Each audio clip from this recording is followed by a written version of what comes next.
ఒక యాంకర్ అంటే క్రష్ అంట నీకు బిగ్ బాస్ వెళ్ళటానికి తన్ని డీఫేమ్ చేసి తన పేరు వాడుకొని సో ఆమె ఓపెన్ గా అన్ని చూపిస్తుంది కూడా ఇది అని. కానీ ఏంటి నువ్వు ఒక యాంకర్ అంటే క్రష్ అని తను మాట్లాడింది కదా, దానికి మీరు సమాధానం చెప్పలేదు. సినిమాలంటే పిచ్చి ఆయనకి, నన్ను వాడుకొని డీఫేమ్ చేస్తున్నాడు అన్నారు.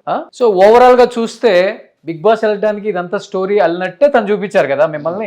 మరి దానికి ఏం చెప్తారు? చూడండి, ఇప్పుడు ఆ అమ్మాయి మీద డీఫ్రేమ్ చేస్తే నాకు ఎట్లా ఫేమ్ వస్తుంది? ఇది చాలా తప్పు. అంతే కదా, తను సెలబ్రిటీ కదా. సెలబ్రిటీ మీద అంటే కేసులు ఇప్పుడు చాలా మంది సెలబ్రిటీల మీద మనం చూస్తే బెట్టింగ్ యాప్ల మీద కేసులేని ఆ కేసులు వేసిన అడ్వకేట్లు అందరూ కూడా హీరోలు అయిపోయారా, ఫేమ్ అయిపోయారా? ఇదంతా బుల్షిట్ థింగ్. నేను 10 లక్షలు డిమాండ్ చేసి అప్పుడు కేసులు వాదించలేదు కదా. ఏమంటే అప్పటికి కేసు ఆల్రెడీ కేసు ఫైల్ అయింది. నేను ఏమంటానంటే ఆ అమ్మాయిని 10 లక్షలు అడిగానని ఎవరో ఒక అమ్మాయి ప్రముఖ సింగర్ పాప యాంకర్, ఆ అమ్మాయి పేరు నేను ఎందుకు చెప్పాలి? ఈవిడ కావాలని ఈ టాపిక్ ని డైవర్ట్ చేయాలి. ఇప్పుడు ఏం బంజారా పిల్లనప్పుడు ఆమె కూడా బంజారా అమ్మాయే కదా, అంటే ఆమెకి భవిష్యత్తు లేదా? అంటే నువ్వు తప్పించుకోవడానికి ఎవరన్నా లాక్కొస్తావా? కనీసం నేను ఆవిడతో అన్నట్టు గానీ చెప్పినట్టు గానీ ఎవరన్నా ఆధారం ఉందా? ఆవిడ 10 లక్షలు డిమాండ్ చేసి నన్ను సుబ్బు అనే అడ్వకేట్ గారు అని అందే.